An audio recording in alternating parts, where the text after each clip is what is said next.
Hello friends, जय हिंद। आप सभी का स्वागत है द प्लेटफॉर्म एकेडमी में।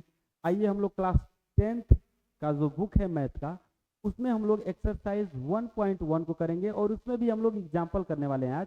तो एग्जाम्पल आप लोगों का 4 दिया हुआ है, जिसमें फर्स्ट एग्जाम्पल आपका यही है, ठीक है ना। संख्याओं 4 के पावर n पर विचार कीजिए, जहाँ n एक प्राकृतिक संख्या है। जांच कीजिए कि क्या n का कोई ऐसा मान है जिसके लिए 4 के पावर n अंक शून्य पर समाप्त होगी। अच्छा, इस क्वेश्चन का मतलब सारांश समझिएगा आप लोग, बहुत ही अच्छे ढंग से, बहुत ही विधिवत ढंग से हम समझाएंगे। एकदम गारंटी नहीं, गारंटा लेते हैं इस चीज़ का कि आप लोगों को समझ में आ जाएगा यदि आप लोग बने रहेंगे वीडियो में, तो ठीक है। चलिए आइए समझते हैं, हम लोग जानते हैं। देखिए, जैसे बोला है कि 4 की पावर n अंक शून्य पर समाप्त होगा, तो 4 की पावर n अंक शून्य पर समाप्त होगा, यानी कि इकाई का अंक जीरो आना चाहिए। इकाई का अंक जीरो आना चाहिए। जैसे कोई भी रेंडमली नंबर मैं लेता हूँ, जैसे 4 3 2, क्या ये शून्य पे समाप्त है? नहीं। अगर जीरो में इसके लास्ट में लगा दूँ तो शून्य पे समाप्त है ना। जैसे मैं लिख दूँ 43 ही लिख दूँ, क्या ये शून्य पे समाप्त है? नहीं। यदि मैं इसके जीरो लास्ट में लिख दूँ तो ये शून्य पे समाप्त है। यदि मैं 55 ही लिख दूँ तो क्या ये शून्य पे समाप्त है? नहीं। यदि लास्ट में जीरो, मतलब लास्ट में कुल मिला जुला कि जीरो रहना चाहिए। अगर वो जीरो लास्ट में, यानी कि इसको इकाई अंक बोलते हैं, इकाई, है ना। इंग्लिश में इसको वंस बोलते हैं, ठीक है ना। तो ये जीरो जो है, ये लास्ट में जीरो रहना चाहिए, ठीक है। तो ही हम कहेंगे कि ये शून्य पे समाप्त है। तो क्या 4 की पावर n, n जो है ना यहाँ पे, ये प्राकृतिक संख्या है। प्राकृतिक संख्या आप लोग जानते होंगे, प्राकृतिक संख्या किसको कहते हैं। प्राकृतिक संख्या वह संख्या होती है जो एक से स्टार्टअप होती है, एक से स्टार्ट होती है और इनफाइनाइट तक जाती है, ठीक है ना। जैसे 1 2 3 4 5 6 7 8 9 10, ऐसी आप इनफाइनाइट तक काउंट करते चले जाओ, जिसको आप गिन ना पाओगे। वो सारी की सारी संख्याएं क्या है?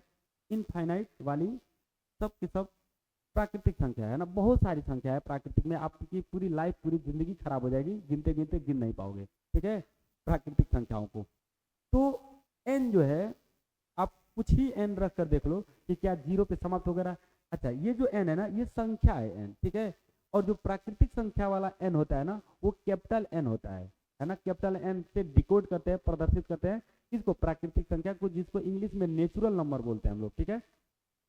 तो ये नेचुरल नंबर को, मतलब बहुत सारी संख्याएं यहाँ पे रख रख कर हम चेक करेंगे, वो वाली संख्या ये है, ठीक है। तो देखिए, मैं अभी चेक करके आपको दिखाता हूँ। जैसे इधर देखिएगा, एग्जाम्पल 4 के पावर में 1 रखूँ तो 4 के पावर 1 का मतलब 4 ही है। 4 के पावर में अगर 2 रखूँ तो इसका मतलब 16 होता है। देखो, 4 के पावर 2 का मतलब 4 का मल्टीप्लाई 2 बार, है ना। 4 मल्टीप्लाई 4, 4 गुणे 4 कितना होता है? 4 चौको 16, 4 4 जा 16 होता है, ठीक है। इसी प्रकार 4 के पावर अगर मैं 3 रखूँ तो यानी कि 4 का मल्टीप्लाई कितनी बार आपस में होंगी? 3 बार होंगी, है ना। 3 बार, तो 4 × 4 × 4, इसका मतलब हुआ 4 चौको 16, चौको 64, यानी कि आएगा 4 × 4 16। अब 16 का 4 में मल्टीप्लाई करोगे तो 64 आएगा, ठीक है। तो 64 लिख दिया ऐसे, ठीक है। इसी प्रकार अगर मैं 4 के पावर 4 रख दूं तो इसका आता है 256 रे लल्ला, कितना आया? 256, 256 आता है, ठीक है ना। किसके? 4 के पावर 4, याद कर लेना यदि याद हो पा रहा है तो, ठीक है ना। अच्छा रहेगा याद कर लोगे तो। फिर अगर मैं इसी प्रकार अगर 4 के पावर में 5 रखना चाहूँ, 4 के पावर 5, तो ये आ जाएगा 1024, ठीक है ना। 1024 कितना आ गया? 1024। ऐसे ही आप रेंडमली रखते चले जाइएगा, है ना। 4 की पावर एन जो मन करे, अब 6 रखिएगा, 7 रखिएगा, 8 रखिएगा एन की जगह पे। ऐसे ही आप लोग गुना करते चले जाइएगा, ठीक है ना। जितनी बार रहेगा उतना बार 4 का आपस में गुना होगा, ठीक है। इसका मतलब यही हुआ। तो आप लोग रखते हुए जाइएगा, देखिएगा चेक करके, कहीं भी इकाई का अंक जो है ना, वो जीरो पे नहीं आने वाला है, कहीं भी नहीं आएगा। अच्छा, क्यों नहीं जीरो पे आ रहा है भाई? है कि नहीं? क्यों नहीं जीरो पे आ रहा है? जीरो पे अगर आएगा, इकाई का अंक जीरो पे आएगा, तो पक्का है कि इसका जो गुणनखंड है ना, इस 4 का, है ना, अभाज्य गुणनखंड कह सकते हो।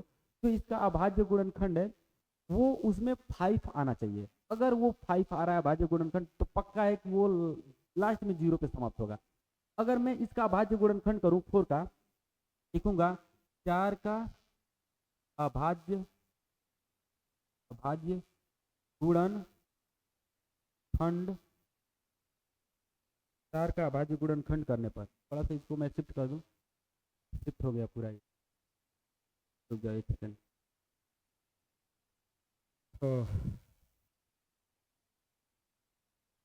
शिफ्ट करने में प्रॉब्लम है ना। मैं इसके थोड़ा सा नीचे लिख देता हूँ, ठीक है ना। अच्छा, ये तो बातें आपको समझ में आ गई होगी, तो इसको मैं मिटा ही देता हूँ, ठीक है। कितना हो रहेगा तो लिख लेना बैक करके इसको। देखो 4 का अभाज्य गुणनखंड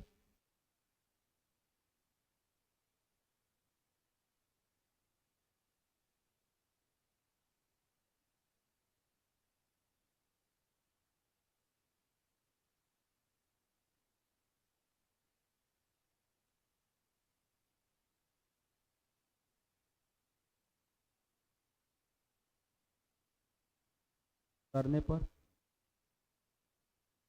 4 का अभाज्य गुणनखंड करने पर तो आएगा 4 बराबर 2 मल्टीप्लाई 2, ठीक है।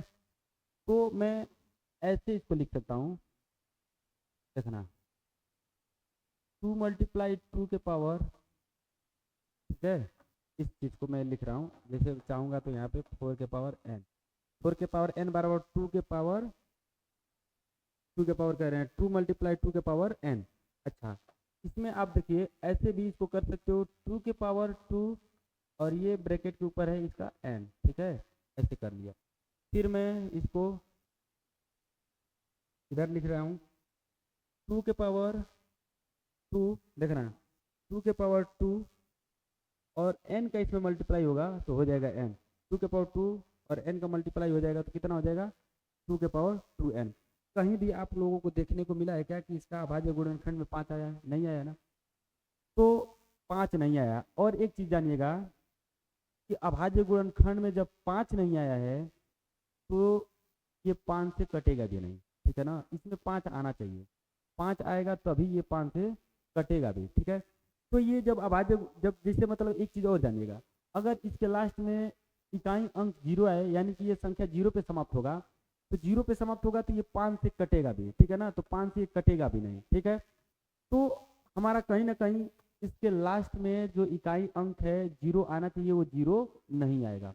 अब इसी चीज़ को हम लोग लिखने वाले हैं यहाँ पे, क्यों नहीं आएगा देखिए हम लिखेंगे क्योंकि क्योंकि क्योंकि क्या 4 के पावर n, 4 के पावर n यदि 4 के पावर n यदि 0 पर समाप्त होगी तो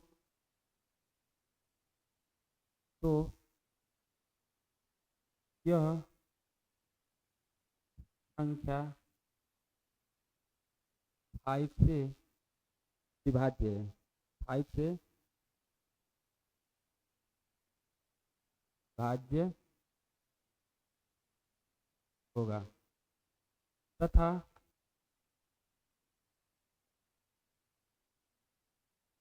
इसका अभाज्य गुणनखंड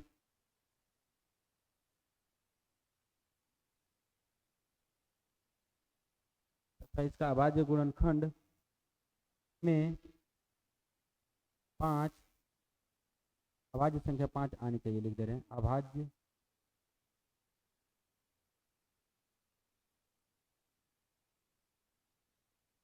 संख्या 5 आनी चाहिए, जो जो यहाँ पे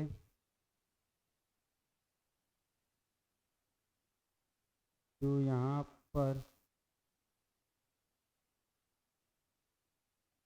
नहीं है। अतः देख लिए है ना कि जो यहाँ पे नहीं, अभाज्य गुणनखंड किए हैं तो 5 नहीं आया है, ठीक है। और जब 5 नहीं आया है तो 5 से कटेगा ही नहीं। अतः 4 की पावर, अतः यहाँ से नीचे से लिखेंगे, अतः 4 की पावर n संख्या, अतः 4 की पावर n संख्या का अंतिम अंक, ऐसे लिख देना इसको,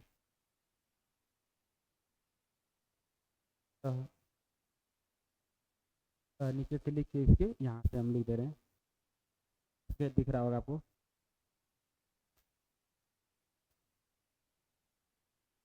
संख्या 4 के पावर n का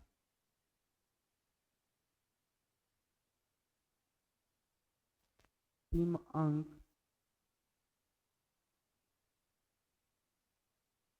शून्य नहीं होगा। ठीक है, आप लोगों को समझ में आ गया होगा। ये बस इतना ही नॉर्मली अपने भाषा में लिख देना है इसको, चाहे जैसे आप लोगों को भाषा समझ में आए अपना अपने तौर पे आप लोगों को लिख देना है। जैसे लिखा हूँ कि 4 के पावर n यदि 0 पे समाप्त होगी तो यह संख्या 5 से विभाज्य होगा तथा इसका अभाज्य गुणनखंड, मतलब किसका, 4 के पावर n का अभाज्य गुणनखंड में अभाज्य संख्या 5 आनी चाहिए, जो यहाँ पे नहीं है। हम लोग देखते हैं जो यहाँ पे नहीं है, ठीक है ना, अभाज्य गुणनखंड ऑन करके देख लिए हैं। तो लिखे अतः संख्या 4 के पावर n का अंतिम अंक शून्य नहीं होगा, है ना, अंतिम अंक शून्य नहीं है। यही ना पूछा है 4 के पावर n अंक शून्य पर समाप्त होगा, तो नहीं, शून्य पर समाप्त नहीं होगा। लिख देंगे कि अतः अंतिम अंक शून्य पर समाप्त नहीं होगा। ऐसे भी आप लोग लिख सकते हो, जैसे आप लोगों का विचार करें, ठीक है ना, अपने भाषा में आप लोग लिख दीजिएगा, कोई जोर जबरदस्ती नहीं है। मतलब इसको और भी बढ़िया से हम लिखवा देंगे जब इसका दूसरी बार वीडियो बनाएंगे, है ना, एक बार और बनाने वाले हैं, फिर फिलहाल इसको पढ़ाएंगे तो उस टाइम में बता दूंगा और भी बढ़िया से। ठीक है, फिलहाल आप रेंडमली ऐसे ही देख लो, ऐसे भी कोई दिक्कत नहीं है, बहुत ही अच्छा है। ठीक है, चलिए आइए नेक्स्ट हम लोग क्वेश्चन देखते हैं आप लोगों का जो है। यहाँ पे जो नेक्स्ट क्वेश्चन आप लोगों को दिया हुआ है दूसरा, संख्याओं 6 और 20 के अभाज्य गुणनखंड विधि से एचसीएफ और एलसीएम ज्ञात कीजिए। तो देखिए अब हम लोग निकालते हैं संख्या 6 तथा 20 का भाज्य गुणनखंड। तो 6 का निकालो, 6 का भाज्य गुणनखंड क्या आएगा, 2 × 3, और 20 का क्या होगा, 20 का भाज्य गुणनखंड होगा 2 × 5। ठीक है, चलिए आइए निकाल के दिखाते हैं। इधर कहीं साइड में आप लोग निकाल लीजिएगा रफली, ठीक है ना। रफली का मतलब अपने साइड में आप लोग निकाल भी सकते हो, जहाँ पे आप क्वेश्चन लगा रहे हो उसके साइड में देखते हो पेज ऐसे छूटता चला जाता है, वहीं पे निकाल लीजिएगा। जिसमें 6 का निकालेंगे, है ना, तो 2 से पहले अभाज्य संख्या क्या होता है, सबसे पहला अभाज्य संख्या क्या होता है, 2। तो मैं 2 से काटूंगा तो 2 से जाएगा 3 बार में, फिर 3 से करूंगा तो 1 बार। ठीक है, ठीक है, अब ऐसे ही तथा किसका, 20 का। देखो 20 का निकालेंगे तो 2 से, सबसे पहले अभाज्य संख्या 2, तो 2 से जाएगा 10 बार में, फिर 2 से जा रहा है ना, जब तक 2 से जाएगा तब तक लेकर जाएंगे 5 बार में, फिर अभाज्य संख्या 5 होता है। तो एक सब बताया हुआ हूँ, आप लोग जाकर देख लीजिएगा इसके पिछले वीडियो में। यानी कि 6 का और 20 का अभाज्य गुणनखंड क्या है, 6 का आया 2 × 3, देख लीजिएगा, और 20 का आया क्या 2 × 5। ऐसे ही रेंडमली मन से ही पता चल रहा है। यानी कि यहाँ पे अब हम लोग ऐसे लिखेंगे, देखिए लिख लिए ना, संख्याओं 6 और 20 के अभाज्य गुणनखंड विधि से एचसीएफ और एलसीएम निकालिए। तो देखिए हम निकालेंगे संख्या, लिखेंगे संख्या किसका, 6 और 20 का एचसीएफ। तो हम तो ऐसे लिख देते हैं ना, एचसीएफ निकालने पहले एचसीएफ पूछा है, ठीक है, पहले एचसीएफ पूछा है, तो संख्या, ठीक है संख्या, चलो संख्या किसका, संख्या लिखने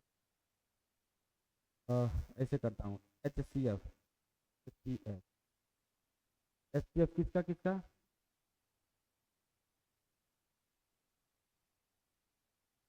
संख्या 6 और 20 का। ठीक है, एचसीएफ संख्या 6 और 20, चाहे 6 और 20 ही बस लिख सकते हो, संख्या लिखने की कोई जरूरत नहीं।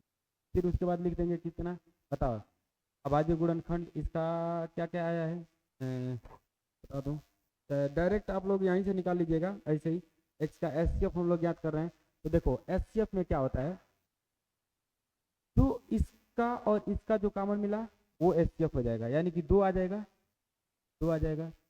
फिर अब तो 2 इसमें है नहीं, कहीं यहाँ पे 2 है तो इसका यहाँ पे मिल नहीं रहा है कॉमन, तो छोड़ देंगे। 3 है तो 3 इसमें कहीं नहीं है, छोड़ देंगे। 5 है, 5 नहीं है कहीं, तो छोड़ देंगे। यानी कि एचसीएफ 6 और 20 का क्या आया, 20 आया। ठीक है ना, एचसीएफ 6 और 20, 6 और 20 का क्या आया, 2। ठीक है, एचसीएफ। अच्छा एक चीज मैं और बता दूं आप लोगों को, इसके आगे मैं और लिख सकता हूँ, जैसे 2 के पावर 2, है ना, और मल्टीप्लाई 5। तो एचसीएफ जो होता है सबसे छोटा पावर होता है, यानी कि 2 के पावर यहाँ पे 1 है ना, और यहाँ पे 2 के पावर क्या है, 2 है। तो इन दोनों में सबसे छोटा पावर क्या है, 2 के पावर 1, यानी कि 2 के पावर 1। फिर 3 तो इसमें भी नहीं है, 3 इसमें भी नहीं, 5 इसमें भी नहीं है, जैसे 3 इसमें है तो 3 इसमें नहीं है, 5 इसमें है तो 5 इसमें नहीं है, तो छोड़ देंगे। दोनों में कॉमन मिलना चाहिए, और कॉमन में भी जो सबसे छोटा पावर हो वही आपका एचसीएफ होता है। ठीक है, बात समझ में आ गई होगी। तो सबसे छोटा पावर दोनों में कॉमन क्या है, 2 2, और दोनों में कॉमन में सबसे छोटा पावर क्या है, 2 के पावर 1, यानी कि ये आपका एचसीएफ हो गया। ठीक है, अच्छा अब हम लोग एलसीएम निकालेंगे, ऐसे ही लिखेंगे एलसीएम। एलसीएम इसका संख्या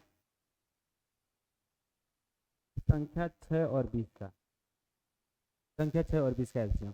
अच्छा, एलसीएम जो होता है सबसे बड़ा पावर होता है ना, और उसमें चाहे मिले चाहे ना मिले, दोनों में कॉमन, सबको उठा लेते हैं। तो देखो सबसे बड़ा पावर, जैसे 2 के पावर 2 है और 2 के पावर 1, तो सबसे बड़ा पावर 2 है, तो 2 के पावर 2, और इसमें 3 नहीं है, इसमें 3 है तो 3 भी ले लेंगे, इसमें 5 है, इसमें 5 नहीं है तो 5 भी ले लेंगे। जैसे यहाँ पे देखिए 2 2 कॉमन वाला मिला, तो कॉमन वाला तो लेंगे ही लेंगे। ठीक है, अच्छा इसमें 2 और कहीं मिला, नहीं मिला, लेकिन यहाँ पे 2 है तो 2 ले लेंगे। इसमें 3 है, इसमें 3 है, नहीं है तो 3 भी ले लेंगे, है ना। इसमें सब ले लेते हैं, जो दोनों कॉमन में मिलता है वो तो लेते ही लेते हैं, जो नहीं भी कॉमन में मिलता है उसको भी ले लेते हैं। इसमें 5 है, नहीं है, इसमें 5 है तो इस 5 को भी ले लेंगे। यानी कि जो आपका एलसीएम आ जाएगा, गुना कर लेंगे इसको 4 और 4 3 12, 12 5 60, यानी कि एलसीएम कितना आया 60, है ना। अब उस दिन के तरफ से अगर मैं निकालूंगा, जैसे मैं बता रहा था कि सबसे जो बड़ा होता है ना, जैसे 20 है और 6, दो ही संख्या है 6 और 20, तो या तो 20 हो जाए, सबसे बड़ा जो होता है वही एलसीएम हो, या तो उसका टेबल होता है। तो देखो 20 नहीं होगा, क्यों, क्योंकि 6 को नहीं काट, सॉरी 6 20 को नहीं काट पाएगा, इसलिए 20 नहीं होगा। तो 20 का टेबल पढ़ते हैं, 20 गुना के 40, क्या 40 को 6 काटेगा, नहीं। 30 3 60, क्या 60 को 6 काट देगा, बिल्कुल 6 दहा में 60, यानी कि काटता है, यानी कि 60 ही एलसीएम हो जाएगा। उस दिन जैसे मैं मुँह जबानी बताया था कैसे निकलता है ना, उस तरीके से निकालोगे तो ये निकल जाएगा। ठीक है, चलिए आइए, अगर आप उस वीडियो को नहीं देखे होंगे तो जाकर देखिएगा, बहुत ही अच्छे तरीके से बताया गया है। नेक्स्ट आप लोगों का क्वेश्चन जो है ये है ना, तीसरा कह रहा है अभाज्य गुणनखंड विधि द्वारा 96 और 404 का एचसीएफ ज्ञात कीजिए और फिर एलसीएम उसका ज्ञात कीजिए। चलिए ठीक है, 96 और 404 का पहले अभाज्य गुणनखंड करते हैं, जैसे कर रहे थे, है ना। 96 का अभाज्य गुणनखंड क्या आएगा, देखते हैं। देखो 2 से कट रहा है तो 2 से, 2 दूना के 4, 2 चौको 8, 2 चौको 8,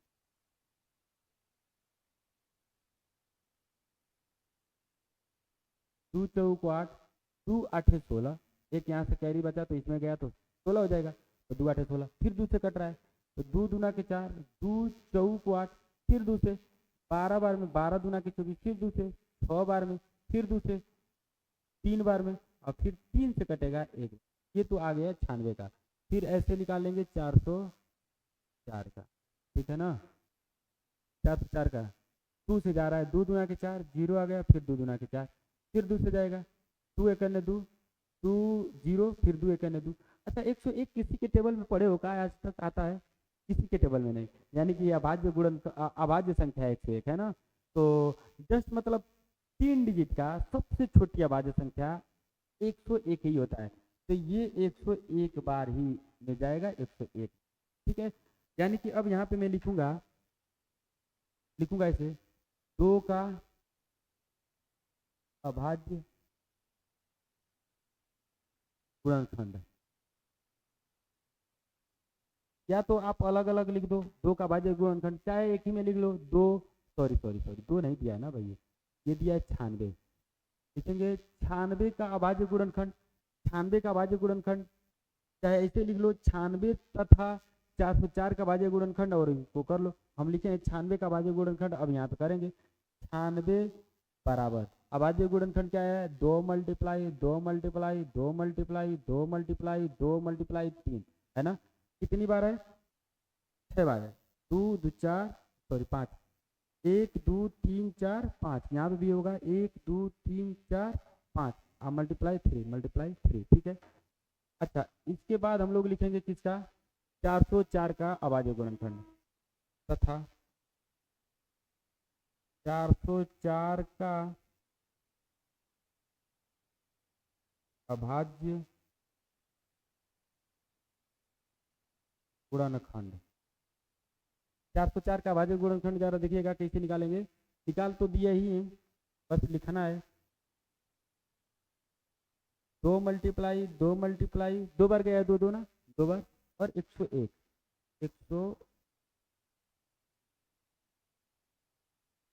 101, ठीक है। अच्छा, अब हम इसका एलसीएम, पहले एचसीएफ पूछा है क्या, पहले एचसीएफ पूछा है तो पहले एचसीएफ बता देते हैं। देखिए एचसीएफ, एचसीएफ इसका एचसीएफ 96, 96। और किसका चाहो तो और भी लिख सकते हो, ऐसे तो लिख दे रहे हैं 96 और 96 और किसका है 404, तो 4 या कॉमा लगा के लिख दोगे, है ना। देखो कि इसका किसका 96 और 404, चाहे संख्या 96 तथा 404, चाहे संख्या 96 कामा 404 ऐसे लिख सकते हो, जैसे पिछले वाले में लिखा हूँ। देख लो कई तरीके से इसको लिख सकते हैं ना, ऐसा थोड़ा नहीं कि एक ही तरीका है, जैसे आपको समझ में आएगा लिख लो। एचसीएफ किसका किसका 96 और 404। देखना जरा ध्यान से, सबसे कम पावर वाला एचसीएफ होता है। यहाँ पे सबसे ज्यादा पावर इसका कितना है बताओगे, 2 के पावर 1 2 3 4 5, तो 2 के पावर 5 और मल्टीप्लाई 3 है। यहाँ पे क्या है, यहाँ पे 2 के पावर 2 और मल्टीप्लाई 101, तो सबसे कम पावर क्या है 2 के पावर 2 कि 2 के पावर 5, 2 के पावर 2, तो यानी कि 2 के पावर 2 है ना एचसीएफ हुआ, और मल्टीप्लाई, अच्छा 3 इसमें है क्या, नहीं, 101 इसमें है क्या, नहीं, तो छोड़ देंगे, यानी कि एचसीएफ इसका आया गला कितना 4, ठीक है ना। एचसीएफ कितना आया 4 आया है। अब जरा सुनिएगा, उस दिन को हमारे याद कीजिएगा, हम बोले थे कि या तो जो छोटा दिया हो रहा है वो रहता है, या तो इसके नीचे कोई भी संख्या हो सकती है, तो कोई भी संख्या जो इसको दोनों को काट दे वही संख्या रहेगा। तो 4 के अलावा ऐसी कोई संख्या नहीं है, एक को छोड़ के, है ना। इसमें बड़ी से बड़ी संख्या लिया जाता है, तो बड़ी से बड़ी संख्या 4 ही ऐसा है ना, जो 96 और 404 को काटेगी, है कि नहीं। तो बहुत सारी संख्या 96 को काटेगा, तो वो सारी संख्या 404 को नहीं काट पाएगी। 4 ही ऐसी संख्या है जो 96 को भी काटेगा और 404 को काटेगा, ठीक है ना। तो यही इसका एचसीएफ हो जाएगा। उस दिन पढ़ लीजिएगा, एक दिन फिर बार बार कह रहा हूँ, बहुत ही सारे चीज़ों का निचोड़ बताए हम, है ना, जिसको डायरेक्टली आप देखकर आप आंसर निकाल सकते हो, एलसीएम और एचसीएफ, ठीक है, ठीक है। ये आप लोगों का हो गया। और इसमें हम लोग एलसीएम ज्ञात करेंगे। क्या ज्ञात करेंगे, एलसीएम, तो इधर लिख दे रहा हूँ एलसीएम, एलसीएम, एलसीएम किसका किसका, वही 96 और किसका 404 का। तो मैं एलसीएम में क्या बताया हूँ अभी, तो सबसे ज्यादा बड़ा पावर होता है वही एलसीएम होता है। तो सबसे ज्यादा पावर बड़ा 5 के पावर, सॉरी 2 के पावर 5 होता है, 5 यहाँ पे है 2 के पावर 5, तो 2 के पावर 5 हो गया। और बाकी जो छूट जाता है ना सबको ले लेते हैं, जो इसमें कॉमन में मिले या ना मिले। देखो इसमें भी 2 मिला था कॉमन में, इसमें भी 2 मिला था, तो सबसे बड़ा पावर जो होता है वो क्या होता है आपका एलसीएम होता है। जैसे मान लेते हैं कि यहाँ से 2 ले लिए, यहाँ से 2 ले लिए, तो दोनों कॉमन में था तो इसको ले ही लेंगे। बाकी इसको भी देखो, ये भी है कॉमन में, ये भी कॉमन में, तो इसको भी ले लिए। और जो नहीं मिलता है उसको भी ले लेते हैं। जैसे 3 को ये 2 है ना, इसका 3 को 2 नहीं मिलेगा कॉमन में, तो इसको भी 2 2 ले लूंगा, तो कै बार 5 मिलेगा, और सॉरी कै बार 2 मिलेगा, 5 बार 2 मिलेगा। तो 5 बार 2 का मतलब कि 2 के पावर 5, तो 2 के पावर 5 यानी कि सबसे बड़ा पावर इसमें ले लिया जाता है, आ रहा है ना, तो सबसे बड़ा पावर। और बाकी जो छूट जाता है, जैसे 3 है, इसमें 3 कहीं दिया ही नहीं है, शायद नहीं दिया है, तो 3 को भी ले लेंगे, ठीक है ना, 3 को भी ले लेंगे। अच्छा इसमें 101 दिया हुआ है, 101 दिया हुआ है, तो 101 इसमें नहीं दिया हुआ है, तो 101 को भी ले लेंगे, मल्टीप्लाई 101। अब इसको आप लोग गुना करोगे ना रे भैया, क्या करोगे, इसको आप लोग गुना करोगे आपस में, तो जो आएगा वो आपका एलसीएम आएगा। चलो हम लोग गुना करके देखते हैं, बड़ा है तो उससे का आराम से गुना करेंगे। 2 के पावर 5 आपका 32 होता है ना, देखो 2 दुना के 4, 4 दुना के 8, 8 दुना के 16, 16 दुना के 32, 2 दुना के 4, 2 का गुना करिए 2 में, 2 दुना के 4, 4 दुना के 8, 8 दुना के 16, 16 दुना के 32, तो 2 के पावर 5 कितना हो गया 32। अब 32 तिहाई 96 होता है ना, 32 का 3 में गुना करोगे तो 96 आ जाएगा, और 96 का 101 में गुना करेंगे, ये तो हमको भी नहीं आता है। तो चलो अगर मैं अभी लिख दूंगा तो आपको गुरुआ सब याद करके आया लग रहा है कि नहीं, है ना, याद थोड़ा नहीं, इतना टाइम है कि याद किया जाएगा। देखो 101 में किसका गुना करना है 96 का, बहुत ही आसान गुना है, 96 का ही हम टेबल पढ़ेंगे। 96 एकन्ने 96, 96 का 1 में गुना किए 96 आया, कितना इसमें कैरी बच गया 9, और 96 0 0 है ना, 96 का 0 में गुना करोगे 0, और 9 कैरी जो बचा है तो 9 लिख देंगे, तो 9, और 96 करने 96, कुछ बचा ही नहीं तो 96, यानी कि आपका इसका एलसीएम आया 96 96 96 96 आया है ना, गुरु घंटों ले आ गया। तो इस प्रकार से इसका एलसीएम और एचसीएफ हो गया डिक्लियर। आप लोगों को इसका स्क्रीनशॉट लेना है तो स्क्रीनशॉट आप लोग ले सकते हो। चलिए आइए अब हम लोग नेक्स्ट देखते हैं, बहुत ही इंपॉर्टेंट था और सारा खत्म भी होने वाला है। चौथा एग्जाम्पल है संख्या 6, 72 और 120 का अभाज्य गुणनखंड विधि द्वारा एचसीएफ और एलसीएम ज्ञात कीजिए। चाहे संख्या कितना भी दिया हो हम उसका एलसीएम और एचसीएफ निकाल सकते हैं, लेकिन मिनिमम कम से कम 2 संख्या दिया रहना चाहिए एलसीएम और एचसीएफ ज्ञात करने के लिए। ठीक है भैया, बात समझ में आ रही है? ठीक है, तो 6 का अभाज्य गुणनखंड विधि द्वारा, तो 6 का अभाज्य गुणनखंड करेंगे, है ना। 6 का अभाज्य गुणनखंड, देखो ध्यान से 6 का करेंगे अभाज्य गुणनखंड तो 2 × 3 आएगा। इसी प्रकार आपका 72 दिया हुआ है तो लिखेंगे 72 का अभाज्य गुणनखंड। 72 का भाज्य गुणनखंड करेंगे, देखो 72 तो 2 से जाएगा 32 बार में जाएगा, 72 कट जाएगा 36, 36 दूना के 72 होता है ना, 36 दूना के 72 तो 36 बार, 2 से 36 बार में। अब देखो 36 को काटो 2 से तो 18 दूना के 36 होता है तो 18 है ना, 18 2 से जाएगा ना, हम 18 लिख रहे हैं 2 तो फिर 18 आ गया है ना, तो अब 18 को 2 से काटो तो 9 आ जाएगा, 2 9 18। फिर 9 को अब काटेंगे 3 से, 3 3 जा, फिर 3 3 जा, 3 से एक बार, फिर 3 जा 9, 3 से एक बार। अच्छा, जिसको नहीं आ रहा है ना भैया देखो हम निकाल दे रहे हैं, बहुत सोच रहा होगा कैसे निकाल रहे हैं। देखो 6 का निकाले तो 3 बार में, फिर 3 से एक बार में, इसी प्रकार 72 से निकालेंगे। 2 से कितना बार में, 2 दूना के सॉरी 2 तिहाई 6 और 2 6 12, फिर 2 से 2 1 ने 2, 2 8 16 तो 18 बार में, फिर 2 से 2 9 18, फिर 3 से 3 3 जा 9 तो 3 बार में, और फिर 3 से एक बार में, यानी कि 2 × 2 × 2 गुना 3 × 3, 2 × 2 × 2 गुना 3 × 3, समझ में आया आप तो। और उसके बाद और है आपका क्या है 120 है, ये भी बहुत आसान है, मुझवानी निकाल सकते हो है ना। मुझवानी निकाल के दिखाया जाए, देखो कैसे निकलेगा। फिर लिखेंगे 102 का अभाज्य गुणन, देखना 72 का सॉरी 102 है ना, 102 देखो 2 से काटोगे तो कितना बार में जाएगा, 51 बार, 51 दूना के 102। अच्छा 51 17 तिया 51 होता है ना, 17 तिया तो 17 से जाएगा एक बार में, अच्छा 3 से भी जाएगा ना 51 में, तो 3 ही से काट लो पहले, 3 × 17 ठीक है ना, तो 2 × 3 × 17।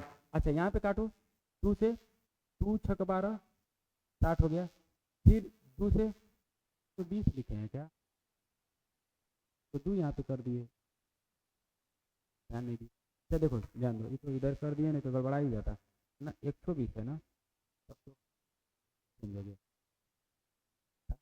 सॉरी, 102 120 120 तो ये और आसान है भैया, देखो ध्यान से 120 का निकालेंगे तो 2 6 12 2 से जाएगा है ना, 60 आ जाएगा, फिर 60 कटेगा 2 से 30 आ जाएगा, फिर 30 कटेगा 2 से 15 आ जाएगा, फिर 15 कटेगा 3 से 5 आ जाएगा, फिर 5 कटेगा 5 से 1 आ जाएगा, क्या आ जाएगा 1 1 जाएगा, अरे और ये अच्छा ना 5 से कटेगा एक बार, 2 × 2 × 2 × 3 × 5, चलो निकालते हैं कितना बार में, अब जाएगा 2 से 30 बार में, फिर 2 से कितना बार जाएगा 15 बार में, फिर 3 से जाएगा कितना बार में 5 बार में, फिर 5 से एक बार में, 2 × 2 × 2 × 3 × 5, 2 × 2 × 2 × 3 × 5। अब हम लोग निकालेंगे, पहले क्या पूछा है एचसीएफ, तो निकालेंगे एचसीएफ। अच्छा एचसीएफ निकालोगे तो लिखोगे कैसे, संख्या आपका दिया है 6 कॉमा कितना है 72 72 तथा, चाहे कॉमा ही लिख दो चाहे और लिख दो, और लिख दो, चलो और लिख ही देते हैं, तथा लिख देंगे, और क्या लिख देंगे 120 है तो ठीक है ना, इसी का एलसीएम पूछ रहा है ना भाई, ठीक है देखो, तो एलसीएम इसका सॉरी एचसीएफ, एचसीएफ में सबसे मिनिमम पावर और जो तीनों में समान रहेगा, है ना, जो तीनों में रहेगा, तो 2 है, इसमें भी 2 है और इसमें भी 2 है। यानी कि अगर पावर की बात किया जाए तो यहाँ पे 2 के पावर 3 आएगा, यहाँ पे भी 2 के पावर 3, लेकिन यहाँ पे तो 2 के पावर 1 ही है, तो सबसे कम पावर वाला लेंगे ना, 2 के पावर 1 यानी कि 2 ही आएगा, है ना। अच्छा, यहाँ पे 3 है, क्या इसमें भी 3 है? हाँ, 3 के पावर 2 है, लेकिन 3 के पावर 1 अभी तक तो 3 के पावर 1 वाला है ही हमारा एचसीएफ हुआ। अब इसमें मिलाएंगे तो यहाँ पे एक ही बार 3 है, यानी कि 3 नहीं आया, है ना, सिर्फ 3 आया, 3। अच्छा, 5 इसमें दिया हुआ है, क्या इसमें भी 5 है? नहीं, इसमें भी 5 है, नहीं, यानी कि यही हमारा क्या हो गया? एचसीएफ। 3 दूना के 6, यानी कि इन 6, 72 और 120 का सबसे बड़ी संख्या 6 ही ऐसी है जो काटेगी, है ना। सबसे बड़ी संख्या 6 ही है जो इस 6, 72 और 120 को काटेगी, बाकी कोई संख्या इसको नहीं काट पाएगी। तीनों को एक ऐसा 6 के अलावा 6 से चाहे बड़ी संख्या ढूंढ लेना और ढूंढ के हमको कमेंट कर देना कि जो इसको काट रहा होगा, ठीक है। एलसीएम देखिए, एलसीएम। अच्छा, एलसीएम 6, 72 और इसका 120 का। अब तो सबको उठा लेंगे। देखो, सबसे मैक्सिमम पावर 2 के पावर 3, 2 के पावर 3, 2 के पावर 1, तो यानी कि 2 के पावर 3, यानी कि 2 के पावर 3 लेते हैं, ठीक है, मल्टीप्लाई।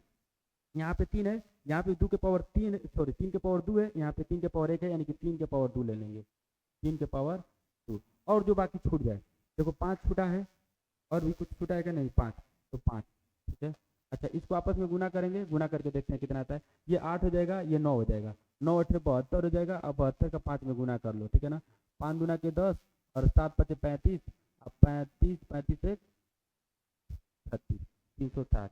कहीं गुना वुना में गलती हो रहा होगा लाला, तो माफ कीजिएगा, ठीक है। आप लोग देख लीजिएगा, बाकी आप लोगों को प्रोसेस समझ में आ गया होगा। और यदि ये वीडियो अच्छा लगा होगा तो ठोक के दबा के लाइक शेयर कीजिएगा, और नेक्स्ट वीडियो में हम लोग मिलेंगे। तब तक के लिए जय हिंद। और मैं आपको एक चीज़ बता दूं कि इससे आगे वाला जो भी क्वेश्चन है मैं बताऊंगा, लेकिन हो सके तो इससे पीछे से मैं फिर उठाऊं, है ना। मेरा मूड बदल गया है, मैं सोच रहा हूँ कि सारा जितना भी क्वेश्चन है सबको सब पढ़ा दूँ, और कोई भी ऐसा मतलब बोर्ड ना हो जिसमें ये छूट जाए, ठीक है। चाहे बिहार बोर्ड हो, चाहे यूपी बोर्ड हो, चाहे झारखंड में फलाना ढिकाना चिमकाना कोनो बोर्ड हो, है ना, किसी का क्वेश्चन छूटे ना, इसलिए मैं सारा का सारा क्वेश्चन पढ़ाऊंगा। और जिसको पढ़ना रहेगा वो पढ़ेगा, जिसको नहीं पढ़ना रहेगा नहीं पढ़ेगा, है ना। अपना अपना क्वेश्चन ढूंढ ढूंढ के पढ़ते रहना, सब क्वेश्चन पढ़ा डालेंगे, ठीक है। चलिए नेक्स्ट वीडियो मिलते हैं, तब तक के लिए जय हिंद, धन्यवाद, नमस्कार।